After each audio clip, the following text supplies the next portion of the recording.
Queen Sylvie of the multiple award-winning The Queen Sylvie Show. You want to expand and get noticed? Then come outside your box and into our world. Internet advertising has a real impact on global awareness and even sales, so let's make an impact together. Offering for a limited time advertising and sponsorship packages that excel your purpose. So contact Queen Sylvie or Smooth Tim for the exciting opportunities that awaits. Yeah. Are you tired of driving around a dirty car? Say hello to the ultimate solution for your car. Quick Auto Detail, home, work, or wherever. Their mobile car spa will clean and shine your car anytime and anywhere. Their products are gentle on your car's paint, and they use only the highest quality materials. Book your appointment now.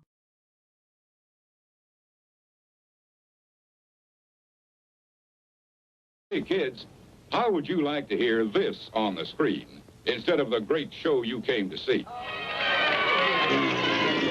That's what you sound like. Honest. Please cooperate and do your part in keeping this theater quiet so everyone, including you, can enjoy it. Remember, lots of adults and kids, too, paid admission to enjoy the show.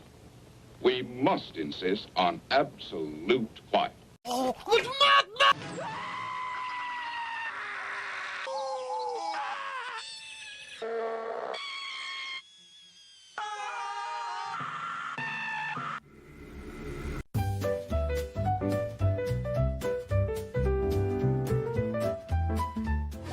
Good news, America.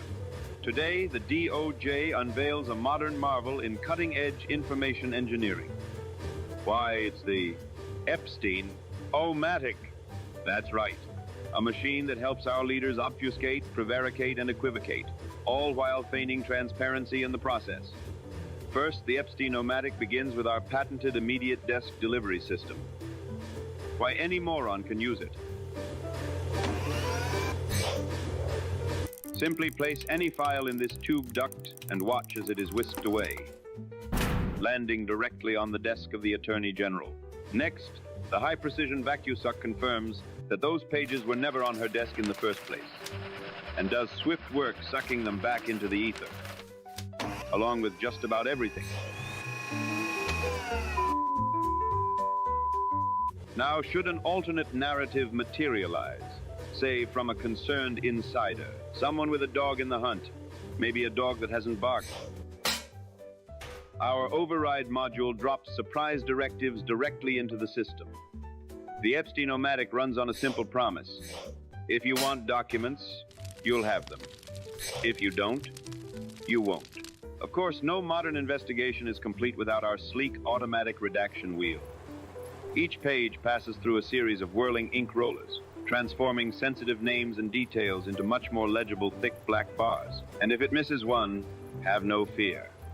Quality assurance is the name of the game. Nothing will get by our crack team. And for those all-important public updates, simply approach the Statement Selector button panel with a single push. Officials may choose from a variety of pre-approved announcements, all equally satisfying. I have no problem releasing the Epstein files if that's what the Senate wants to do, and I didn't tell them what to do, but they should, or else. Our prepared statements are audience-tested on some of the most willingly gullible imbeciles around. I said we should release all the files, but the Senate says we can't. You should be talking to them, not me. And if for some reason the files are at risk of full release, worry not. The emergency kill switch provides a small detonation that will cease all future inquiries. The files are gone again. Yes, America, the Epstein-O-Matic represents the very best of American innovation. A device capable of lying, gaslighting, distracting, and unlying, which is just lying backwards. Why, it's the perfect fusion of technology and tradition. The Epstein-O-Matic, the machine behind the man. Ladies and gentlemen, may I have your attention, please? It's time for the final countdown. The show starts in 10, 9, 8, 7, 6, 5, 4, 3, 2, 1. Let's rock. Hey, absolutely. Let's rock. And hey, welcome to another wonderful Wednesday or a hump day on Tim's Tidbits. I'm so glad that you tuned in this evening, and we'll have a little fun wrapping up what happened this week in D.C. as well as around the globe. Anyhow, hey, right off the bat, I think everybody knows if you don't, then you're not keeping your ear to the ground on this one, is that the Epstein files are going to be getting released. That went through the House and through the Senate and is heading to the president's desk for his signature. And all those Epstein files will be released for the peruse of the general public. And we'll see. Who knows if they'll release absolutely everything. Supposedly they will. But who knows? Because there's rumors abound with some of the content of there, names a lot of names. You get to see flight logs, email correspondences, phone records between, individuals. But more importantly is a email that everybody's grabbing a hold of that's going to be included in this release, once it is released, if it gets signed by the president, is a correspondence between Mark Epstein and who is Epstein's, I don't know if it's his younger brother, older brother, but anyhow, between Mark and himself. And listen to what's going on with this email correspondence and what some of the speculation may be on this one. This is crazy insane, folks. Trump, Bill Clinton. Yes, that is the big question of the day. Did Donald Trump suck Bill Clinton's? Nobody knows the answer to that 100%. I think that it would be the funniest outcome if it turns out that Donald Trump was actually in the Epstein files, but it wasn't for being a pedo. It was for sucking Bill Clinton's. And that's why he doesn't want it to come out. It's been confirmed who Bubba is. It's a nickname of Bill Clinton. Yeah, it's obviously Bill Clinton. Right. There's a reason they call him Bubba. Bubba connects with Bubba, and this is very important in this election. So this is a leaked email from, I guess, Jeffrey Epstein's brother. You and your boy Donnie can make a remake of the movie Get Hard. What? What is your boy Donald? What's your boy Donald doing? How about that? Ask him if Putin has the photos of Trump blowing Bubba. So there we go, right? You know what I think Trump should do? I think he should post a photo of him and Bill Clinton from back in the day and just title it Me and Bubba. Never elaborate, never say anything. There are people who are 99% sure that he didn't. You have to admit that you're not 100% sure. And I think that's what makes it interesting. I think the probability of it is about 5%. And the funniest part about it would be that all of these super omega liberals would have to fucking acknowledge that we already have our first LGBT president. What a fucking twist, man. Classic case of hating the gays. No, it would be Bill Clinton. Oh no, you're right. Of course. Yeah, so we would have had 2 gay presidents already. Bill Clinton and Donald Trump. So 3 with Obama. Wait, oh shit. 3, I forgot about Big Mike.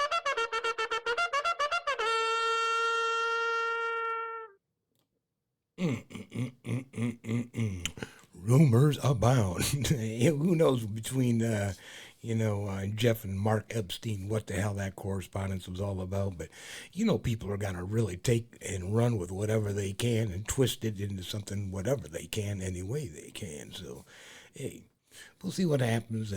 We'll see if, Trump actually signs that document today.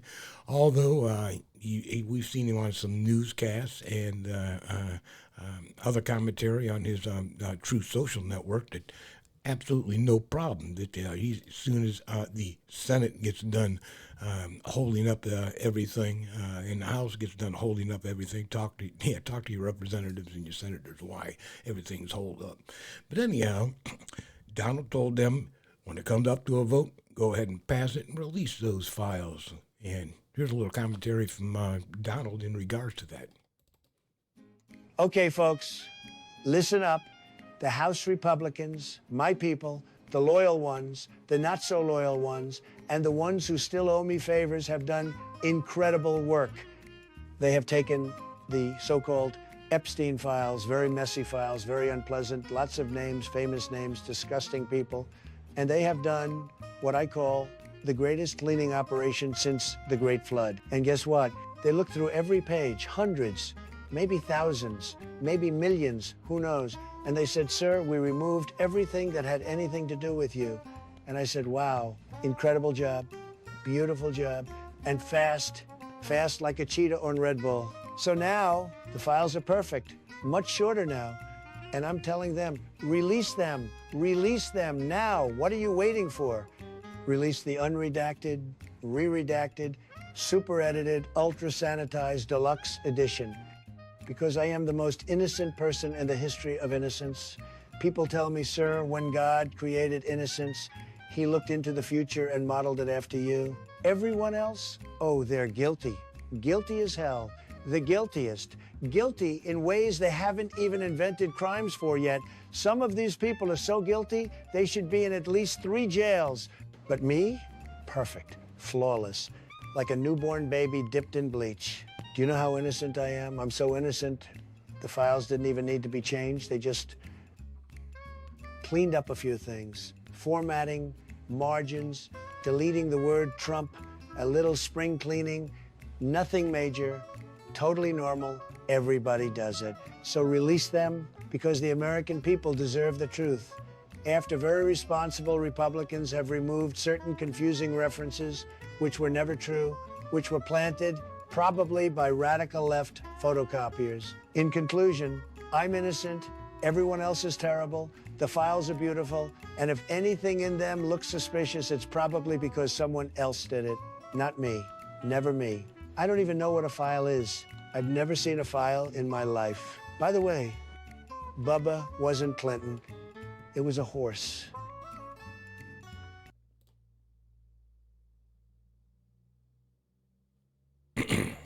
Well, I hope that cleared up a few things for everybody. So there you go. It's okay to release these files, and there's nothing in it that is going to be damaging to our POTUS. And Bubba was a horse. You heard it here first. Anyhow, hey, let's go on to what's going on around the United States, and we know that ICE is here, ICE is there, ICE is everywhere.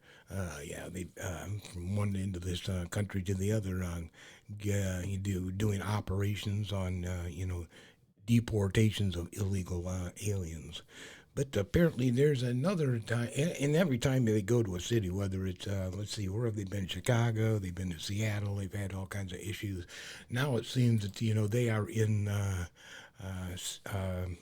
Charlotte, North Carolina, and trying to clean up the streets and the crime by getting rid of these illegal immigrants that are, causing all kinds of havoc in some of our Democratic-run cities.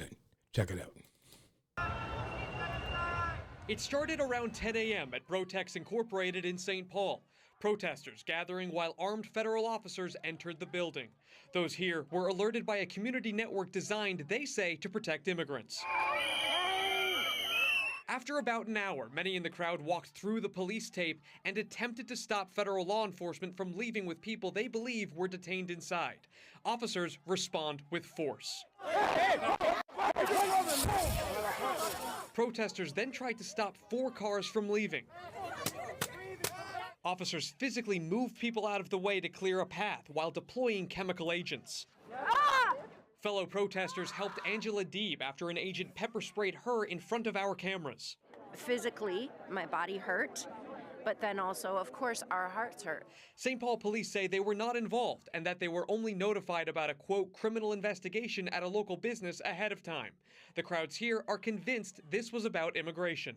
These people are not criminals, they are working here, clearly. This woman says her friend's dad, originally from Mexico and now living in St. Paul, works here. Angelica says her friend couldn't get a hold of him after the dust settled.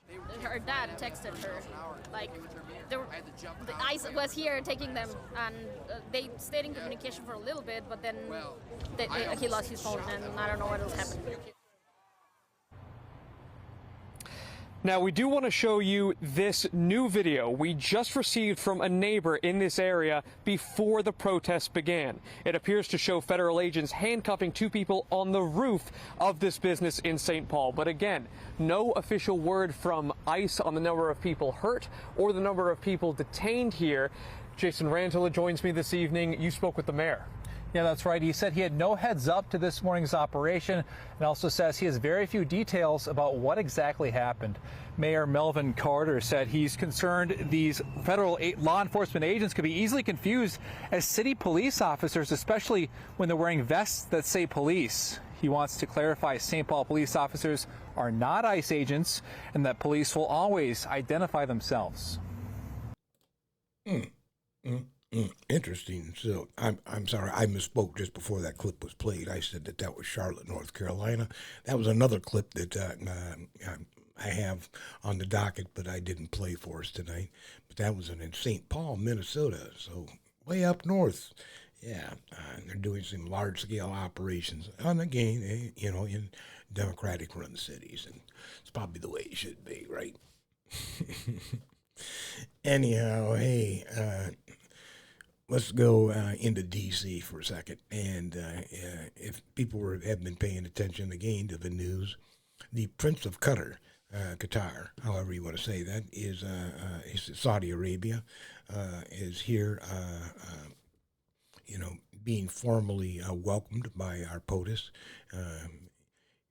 Probably should be after, they've made multi-investments in, Trump Towers in his past presidency, and now you've got the Qatar jet that is donated to him and his library fund after he gets done. But even more importantly, there was like a $1 trillion pledge. Yes, I said that, a $1 trillion pledge from the Saudi prince in regards to investment pledges for operations within the United States. So unfortunately, a ABC reporter brought up a past incident, and you may or may not remember this, that they were accused, the Saudi government, of killing that reporter. That you seen him going into this building, and he just never came out, and he disappeared, never hear him from again, though.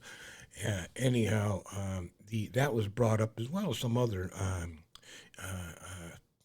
things with the Saudi prince and Trump, and he immediately came to the defense of the Saudi prince, probably again because of the $1 trillion pledge. But hey, check what happened in this interaction between President Trump and a ABC reporter. Mr. President, is it appropriate, Mr. President, for your family to be doing business in Saudi Arabia while you're president? Is that a conflict of interest? And Your Royal Highness, the U.S. intelligence concluded that you orchestrated the brutal murder of a journalist. 9/11 families are furious that you are here in the Oval Office. Why should Americans trust you? And the same to you, Mr. President. Now, who are you with? I'm with ABC News, sir. You're with who? ABC News, sir. Fake news. ABC fake news. One of the worst in the business. But I'll answer your question. Thank you. I have nothing to do with the family business. I have left, and when I've devoted 100% of my energy. What my family does is fine.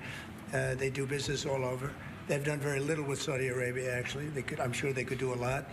And anything they've done has been very good. That's what we've done. We've built a tremendous business for a long time. I've been very successful. I decided to leave that success behind and make America very successful. And I've made America more successful by far than it ever was, and that it ever could have been, no matter who was president. There would be nobody bringing in $21 trillion, that I can tell you right now. As far as this gentleman is concerned, he's done a phenomenal job. You're mentioning somebody that was extremely controversial. A lot of people didn't like that gentleman that you're talking about. Whether you like him or didn't like him, things happen. But he knew nothing about it, and we can leave it at that. You don't have to embarrass our guest by asking a question like that. Damn, he checked her, didn't he? Yeah, don't be stepping on this guy. He just pledged me $1 trillion. What are you, crazy? What's more important, the truth or $1 trillion? Anyhow, hey, also in Washington, D.C., let's move on out of that interesting little subject and go on to David Richardson. Who is David Richardson? He is the Now, former FEMA director who stepped down the other day, he used to be with the DOJ or Homeland Security or something like that, and then he got appointed director of FEMA, or Federal Emergency Management Association. You know, people who are supposed to be responding to emergencies and have the resources available so that they can help you out the best that they can when you are in dire need. This guy had absolutely zero experience in that, obviously, but they moved him into that position anyhow to direct that organization. And obviously, I mean, they obviously set him up to fail. I mean, let's think about this. That's a huge job to be able to give relief to people who are, recovering from a disaster. And that's what FEMA's all about.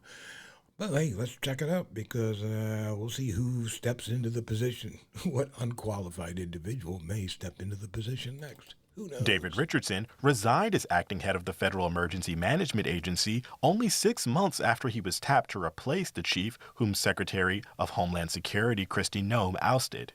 Richardson handed in his resignation to the Department of Homeland Security before his own expected ousting. FEMA Chief of Staff Karen Evans will assume Richardson's role starting December 1st. His short tenure was controversial because he was reportedly difficult to reach during the early hours of the deadly Central Texas floods that killed at least 135 people over the 4th of July weekend. The acting FEMA administrator, David Richardson, before us today was missing in action. For the first 48 hours, the most critical window for search and rescue, he never visited the National Response Coordination Center. For more than a week, he stayed away from Texas, and for 10 days, he made no statement about this tragedy. While facing questions from Congress, Richardson defended FEMA's performance against criticism that the agency responded slowly and failed to coordinate with state and local authorities. I can't see anything that we did wrong, and I think the President and the Secretary have acknowledged that, and so has Governor Abbott, by saying how well we did. Richardson said the agency was in the midst of a makeover, and its future would be determined when a FEMA review board decides how to reform the organization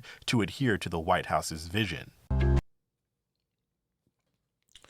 How FEMA gets reorganized to adhere to the administration's vision. Interesting. By putting unqualified individuals in charge of it, so people get all pissed off at FEMA because they're not doing what they're supposed to be doing because their director has no clue what they're doing. Makes no sense, but in any regards, let's move on from that, folks, and keep making this Wednesday wonderful.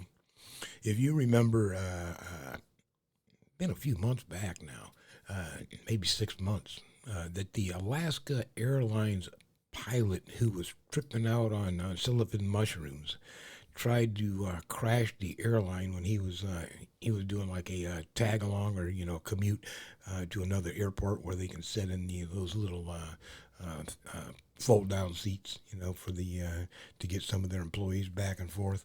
But in any regards, I got a news update for the tripping pilot who tried to kill everybody about 6 to 8 months ago, I guess it was, because he was tripping out on mushrooms. So let's catch up on the Silicon pilot, shall we? A federal judge sentenced former Alaska Airlines pilot Joseph Emerson to time served plus 3 years supervised release. Emerson pleaded guilty to trying to shut down engines of a plane midair, prompting an in-flight emergency back in 2023. When arrested, Emerson said he had taken mushrooms about 48 hours before the flight and hadn't slept in the same time frame. CBS News digital journalist Amanda Arden has the details. Former Alaska Airlines pilot Joseph Emerson will not spend any additional time behind bars after receiving his sentence for a single count of interfering with flight crew members and attendants. That's something he pleaded guilty to a couple months ago. Now, to refresh your memory, Joseph Emerson was an off-duty pilot seated in the jump seat in the cockpit of a flight from Everett, Washington to San Francisco back in October 2023. While seated there, Emerson reportedly ripped off his headset, said, "I'm not okay," and reached up to grab the plane's fuel suppression handles, which would have cut off fuel to the plane's jet engines. Now, thankfully, the crew on board that flight restrained Emerson and held him until the plane landed and he was taken into custody, essentially potentially, saving the lives of Emerson and the 83 other people on board that flight that day. Now, today in court, we heard from the federal government, which said Emerson has tried to paint himself as a victim in this situation. His defense attorney said that's not true. He's admitted to being anything but a victim. He understands the lives he put at risk and has taken full responsibility for the situation. Now, after hearing from both sides today, the federal judge decided to give Emerson credit for time served and 3 years supervised release for that single charge. Wait a minute. Wait a minute.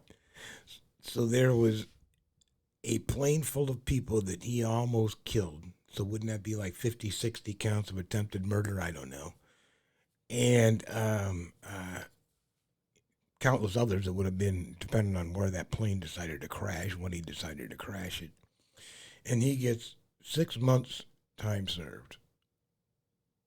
But we have individuals serving life sentences for, I don't know, dealing some weed back in the days, or, robbing a bank. No harm, no foul, as long as you should have done it on an airplane, fellas. Learn your lesson. Anyhow, hey, I always like to keep us up to breast with hate in America, because there's still plenty of hate to go around. From the top on down, we learn how to hate. We've proved that partially in tonight's show. But in any regards, we've talked about skinheads marching, neo-Nazis marching in, Cincinnati and Washington and other cities.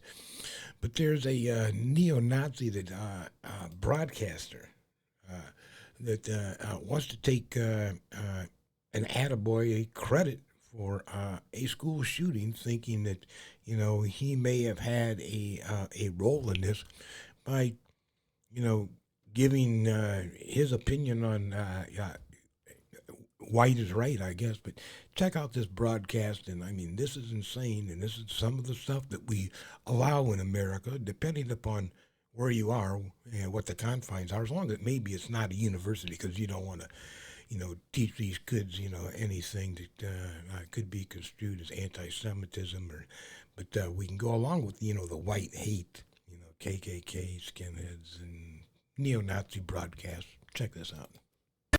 We begin tonight with a stunning reaction from a neo-Nazi at the center of an exclusive News Channel 5 investigation, now celebrating his possible role in influencing a deadly school shooting. Thanks for joining us tonight at 6. I'm Rory Johnston.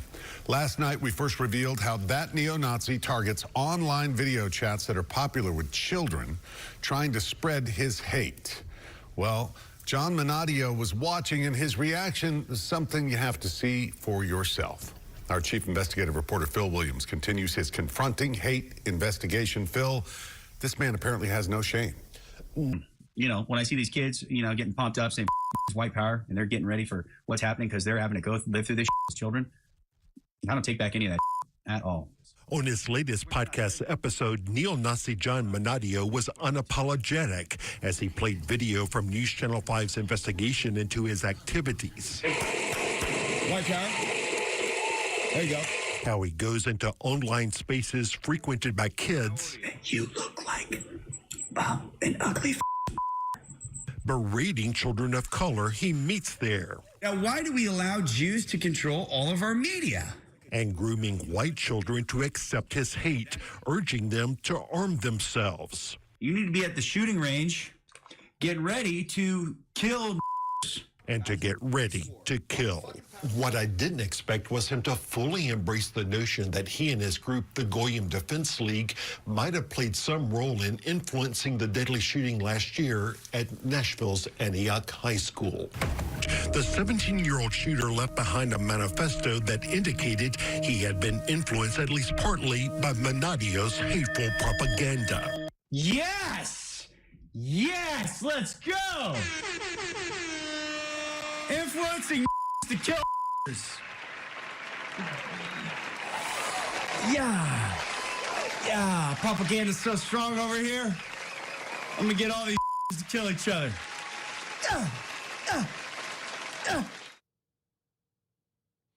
That guy clearly is not right.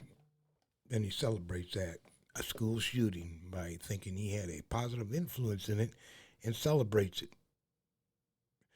Yeah, and this stuff is available out there, so be watching what the hell your kids are watching.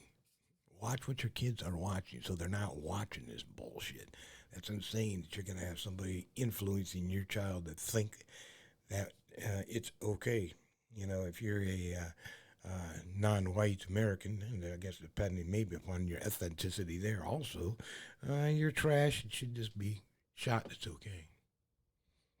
Sad situation, but again, hate's still alive and well in America. Has been from the beginning, actually, if we really think about it. Every time a new immigrant comes in, they are somehow, abused and or, put down as not as good as. But hey, moving on. Who loves to watch Storage Wars? Or, where these guys go in and they do bidding on, the various storage units that a individual may or may not have, abandoned on purpose and or who knows, they could have died and or they just decided that they're going to stop making payments on the storage unit. And sometimes, it's amazing what these people can find in some of these storage units.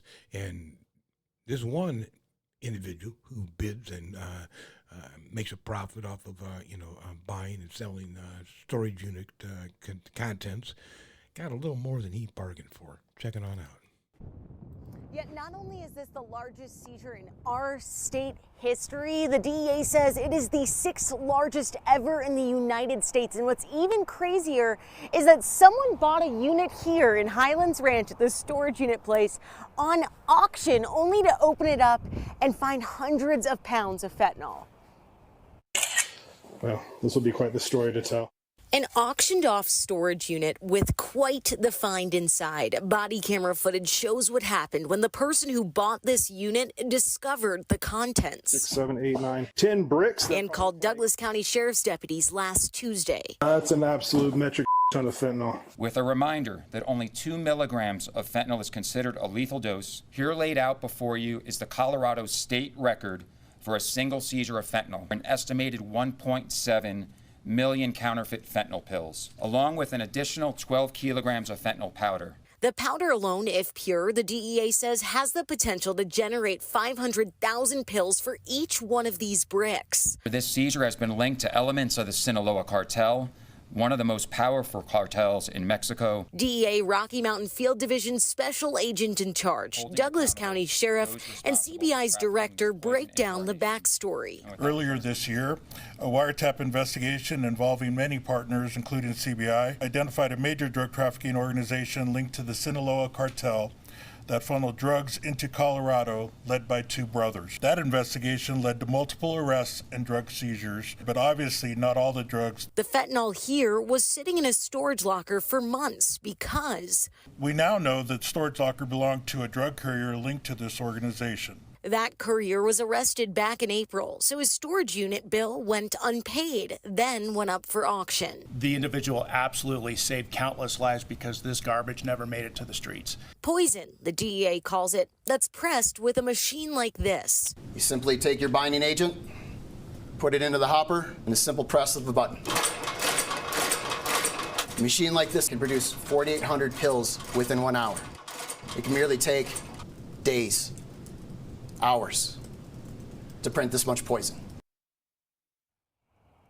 At this point, they can't tell us who that courier was that rented the storage unit here or those two brothers that are linked to the Sinaloa cartel here. But they do hope seeing all of those pills, hundreds of pounds of fentanyl, is showing that the cartel is infiltrating our communities in our state. Reporting live here in Highlands Ranch, Nicole Fierro, Fox 31. Is that crazy, folks? Is that crazy or what? Unbelievable. Yeah. Hey, here's the question, though. Did that gentleman get reimbursed for the money he spent on that storage unit? Or, you know, did that just come out of his pocket? Maybe the PD gave him some type of, like, good citizen award or some shit. Who knows? Have to follow up on that. Maybe the town will give him, like, key to the city or some bullshit for that, saving lives. Who knows? Anyhow, hey, let's move around the country just a little bit. Let's move to Las Vegas, Nevada, the vacation mecca of the world, should you like to gamble. But maybe you like to do more than gamble. You go there to take in some of the sightseeing and see what's happening there. Or maybe you just enjoy a good swim in a beautiful pool, but maybe a not so beautiful pool. I'm not sure. Check this out. Brian, Denise, we did not know what to expect when we got down here, and immediately some of those construction crews called us fake news and told us nothing was wrong. Well, take a look at the video, because we're about to just show you what they literally covered up. A site worker in front of this visible pond at a boring company work site for the Vegas Loop, located on the former site of the Vegas restaurant Firefly. The water still and greenish, roughly the size of a tennis court. And if you're curious how close it is to the public, it's just feet away from Paradise Road near the Las Vegas Strip. Boring company crews saw our cameras and immediately worked to cover up the fence with black tarps, telling us to stay off property. We watched from a public sidewalk as they hid the site, citing privacy concerns. So we put our camera on a pole and got a better idea of how large the pond is. It's also visible from the Clark County website. But then, you're not on private property, but there's an expectation with private. Security from the site told us not to watch the construction work from the public sidewalk, noting we were using a pole. You can view it from public property, not over the fence. A source familiar with the project told 8 News Now the site has been the subject of a $500,000 violation and comes on the heels of other fines, including an OSHA investigation which found nearly 20 workers were chemically burned and working in a site lined with spilled, quote, toxic sludge. The site, a part of the Vegas Loop system, an approved underground transportation network using Tesla cars. As for this body of water, we still don't know what it is, but it's apparent they don't want us or the public to see it. Where's an expectation with privacy? Well, neighbors have an expectation to information. As to what is in that body of liquid, officially, we still don't know. We did reach out to the Nevada State Department of OSHA and also the Boring Company and have not heard back as of yet. Geez, that's a surprise. They're not going to get back with you on what that sludge is, what that green glowing liquid in that hole is. And probably the whoever they're redoing that area for so that they could do new construction sure does not want that out that they built on some type of toxic green googly waste or whatever the hell that might be, you know. So yeah, there's probably a lot of money involved, and besides getting your environmental agencies involved in exactly what is this. We'll find out. I'll keep up with it for you. Speaking of keeping up with something for you, everybody knows about the old story, the tortoise and the hare, and the race between the tortoise and the hare. You've read it in your child book books. I'm sure that as a child, your parents even read you the story of the tortoise and the hare. And what's the lesson is just keep on trying, no matter if you think you're defeated, so on and so forth. Right. So it's like, yeah, right. Do you really think a tortoise could beat a hare in a race? So I decided to look it up for you. Here you go, folks.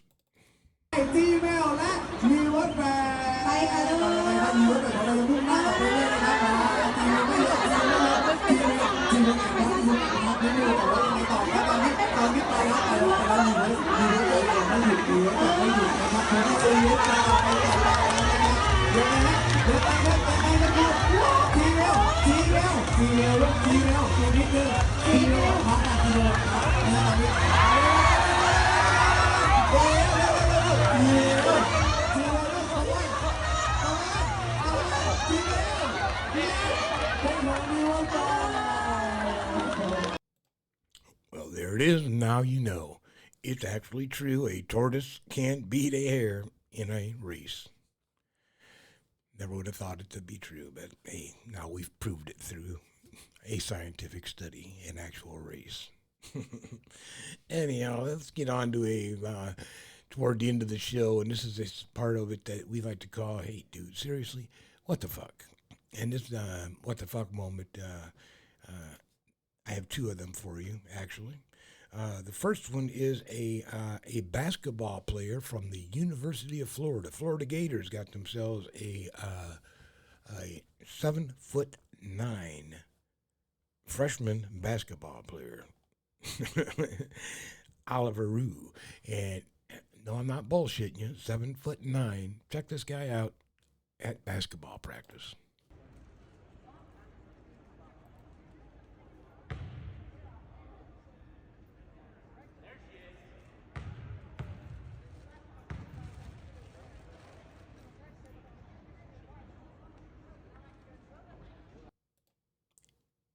Yeah. You imagine? Wait, I'm a vertically challenged individual, 5'10", under 6 foot. And come on, man, 7'9". The guy's over almost 2 foot taller than my ass. Did you see him just pressing it up on the backboard? He takes that up and he just presses it up on the backboard and holds the ball there for a second. It's like unbelievable. Yep, 7'9". So keep an eye on that boy out of the University of Florida, the Gators. Interesting. Hey, another thing that's interesting is this came out of a foreign country. I'm not sure where they get this from, but there's some weird sports. Every kind of country to prove your strength and or your manhood. And I thought I would share this moment of manhood with you. I guess it's chest slapping. Okay, Yona.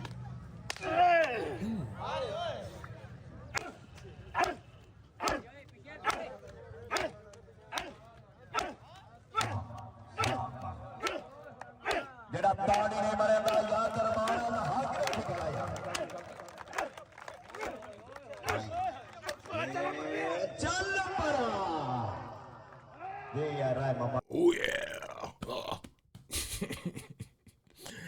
I have no idea what that was all about, but apparently the one guy won. After he got done slapping the shit out of each other, he tossed him out of the ring or something. I'm not sure, but all I can say is, seriously, what the fuck? Anyhow, hey, let's move on to another part of the show that I get a whole lot of requests for, and that is our asshole of the week. And sometimes we have to wonder who could absolutely take, steal, dominate in the asshole category. And sometimes, it can be an employee at a fast food restaurant, or it could actually be an employee that works for our government. And again, this time it happens to be not a fast food restaurant employee nor a customer, just happens to be a Border Patrol agent. Check it on out. I'm gonna tase him. You fight, don't you? Newly released body cam video showing the arrest of a Customs and Border Patrol agent. Yeah, so this is Isaiah Hodgson. Isaiah Hodgson was a Customs and Border Protection agent, and he was involved in a controversial arrest of a 20-year-old U.S. citizen in a Walmart parking lot. That was Adrian Martinez. Now, the feds accused Martinez of getting involved in an operation, but during that takedown, Hodgson's face went viral. Now that's how we figured out who he was when this happened. Check out this video that we just got from the Long Beach Police Department. The Long Beach Police say that's Hodgson there in the white hat, white shirt. He had pulled out a gun, according to law enforcement, inside the women's restroom at a Yard House restaurant. This is a video from the parking lot when he encountered a security guard who later called 911. This is Hodgson, according to police, putting the gun down by a tree before he is encountered by officers. Now, this is a security camera from the Long Beach Police Department. Next, you'll see body camera video of when they tried to get Hodgson to surrender. South sidewalk. Hey, don't reach for anything. Get on the ground. Sir, get on the ground. Are you guys stupid? Get on the ground. I'm peeking. All right, well, get on the ground. Get on the ground. Get on the ground now, dude. I'm gonna tase him. You fight, don't you? Get on the ground. Dude, are you stupid? Stop resisting. Get on the ground. I got him. That's obviously the lengthy struggle that occurred between Hodgson and the Long Beach Police Department. Now, during that struggle, you heard him say, "I'm BP, I'm BP." We believe that to mean Border Patrol. Later, when he would be in a patrol car, he began asking for a Border Patrol commander called Greg Bovino. Obviously, they didn't do that at the time, but they did start to go through the gun that they found on him, later found under the tree, which you see right here. When they're talking about the gun, they say it has DHS in front of the serial number, and then officers on scene quickly learn that he's a Customs and Border Protection agent.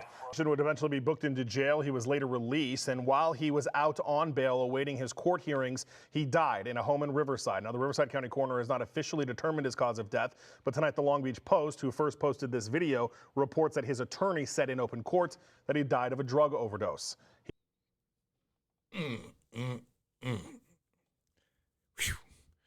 Now, there's a hell of a story.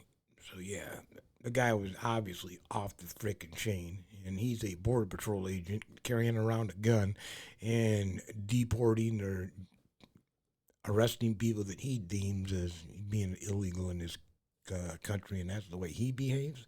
He's the one that his ass ought to be deported, but forgive me, because he did take his own life, and I'm sure there was all kinds of things going on with this gentleman. Obviously, we just seen that shit. But let's move on to somebody that's obviously got something going on weird and different. And this woman definitely needs to be prosecuted because she thought it would be a good idea to dispose of her dog by throwing her over the fence at a dog rescue, or is it a dog pound? I'm not sure which one it was, but check out this asshole moment. I think this may be our winner. It's hard to watch and even harder to understand. This disturbing video capturing the moment a woman callously discards a dog in a plastic bag, throwing the animal over a wall in the middle of the night and then casually walking away. He landed right here, and by the grace of God, his bag opened up, and you could just see that he's walking around dazed, confused. Dr. Ash Hakamian was initially surprised Wednesday morning when he discovered the dog in the back of his clinic, University Veterinary Center in Anaheim, not knowing at first the horrible way it had ended up there. We decided to review the security camera footage, and to our disappointment, we found that the pet was placed there by being thrown over the fence. He face planted. That's what broke his fall, was his face. In addition to the trauma and severe bruising, Dr. Akamian says the dog is severely anemic, malnourished, and was covered in fleas. Anaheim police have tracked down the person involved, who lives at an apartment building down the street from University Veterinary Center, although the woman has not been arrested. The Anaheim Police Department had detectives working for a warrant, and they were able to identify the female subject that threw the animal into the veterinarian office. And they were able to contact her and speak with her. And at this time, her statement was taken, and it is going to be presented to the district attorney office for charges. Damn straight, yeah, for charges. That's just freaking ridiculous. But anyhow, I hope you enjoyed those 2 nominations for Asshole of the Week, and I do believe I hit the nail on the head with that woman. Took it big time. That is, you never do that to an animal. There's better ways to surrender an unwanted animal than to do something like that. The dog could have easily suffocated. How would you like to be thrown over a fence in a plastic bag, no way to get out, and eventually suffocate? Sick individuals. But anyhow, hey, there's a lot of crazy, crazy stuff going on around this world, and we covered a little bit of it tonight. And, we didn't even touch going across, the sea to what's going on everywhere else. And trust me, there's still insanity going on around the world. Start talking about, invasions, maybe some land invasions down in, Venezuela. Still some stuff going on between Russia, Ukraine. But let's pray for everybody. End this stuff. Let's get ourselves together. Let's get back to the world that we should be. And that's where we actually love our neighbor, not hate our neighbor. But anyhow, hey, with that thought in mind, let's get on out of here, try to make a difference in this world. And while we're doing that, I want you to enjoy your weekend and enjoy this little clip as we get on out of here. And see you next week on Tim's Tidbits. There is only one woman with a 3-letter name in Washington who is rallying the left to destroy this democracy. No, not AOC. MTG. Meet Marjorie Taylor Greene, an undercover liberal activist. Her assignment? To infiltrate the GOP and wreck Trump's agenda. We just didn't notice. But what do we really know about MTG? Did she intern for RBG? Is she a member of Antifa? Are her pronouns bleach blonde, bad-built butch body?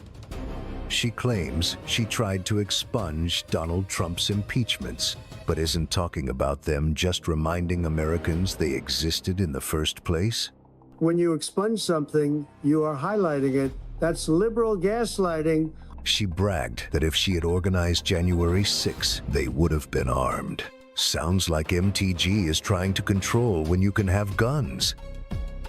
We just didn't notice. She wants to stop aid to Ukraine. Sounds like she is trying to redistribute wealth. Where have I heard that idea before? MTG even blamed the Jews for wildfires. Trying to protect the trees, Marge? What a tree hugger.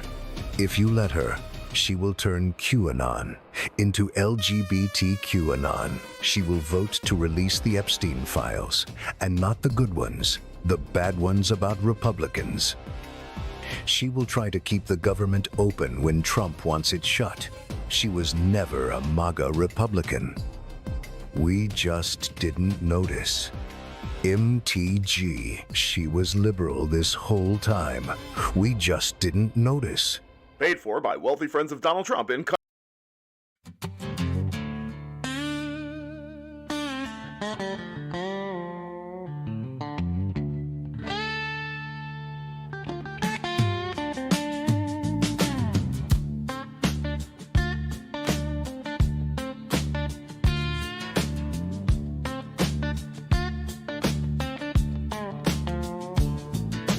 Never been a swallowing man.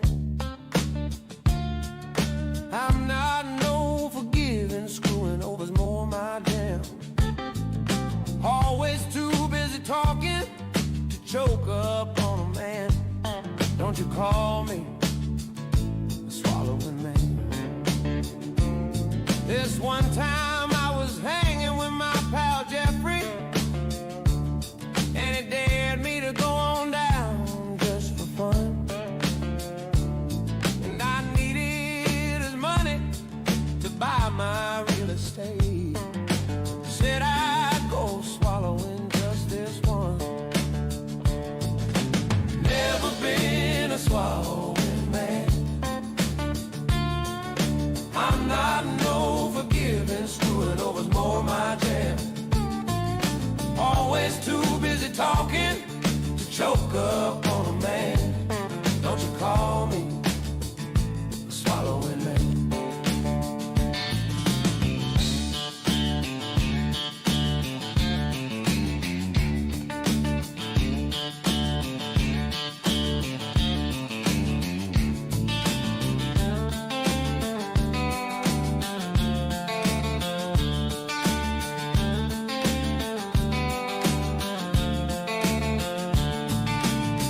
He introduced me to a guy he called Bubba, a guy with a bigger mushroom than even me. So I dropped down on my knees and swallowed his ketchup. Someone snapped a photo, which pudding's got on me.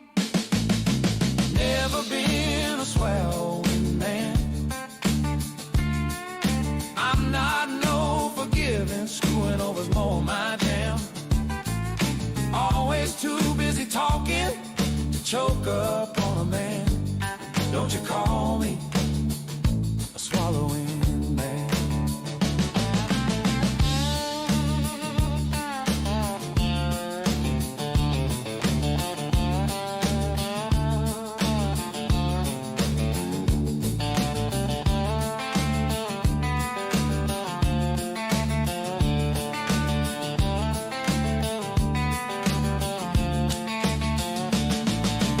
Never been a swallowing man.